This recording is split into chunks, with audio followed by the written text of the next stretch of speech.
Kami kelihatan polis mentara sini kalau ai jing yada ya ki bebon ki nong jung kai ki bana syabar bana asam ki basa kot nong ba shlong balet pai shala ke jong ke jela. Ke jing long jeman kalong ke basong sir ha shlong hatian bagi polis ke asam ki la siat yap yakin riungut ki breu kan tup san ngut na ke jela mi kelaya ki basa ha ke shnong mukro nen ke sini bat ru hadin kaba kawai ke kali ke badan yo registration na ke jela asam kala sya wiang ding ha shlong. Nen gamit kini kani ke kali kila sa khang ban let pha sa gohti hadin ke jingja siat yap menta kasngi kini kali ke let pha no sa gohti ring kat ke jing sanran jong ki pulit ke jela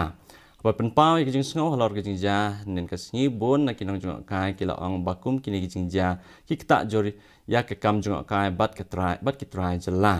daki hajar ngot kinong jong kai perthei kan thup ya ki ban na bari kilawan sa kan kinong ba ban sakhi ya kata masa cherry blossom. और यहाँ की पब्लिक को रोजी रोटी मिले हम लोग आएंगे तो उनको रोजी रोटी मिलेगी अगर हम लोग ही नहीं आ पाएंगे आ ही नहीं पाएंगे तो कौन लाएंगे रिस्क लेके never in my life I'm 68 year old I have never faced such a problem in my life so that is why we are scared of this problem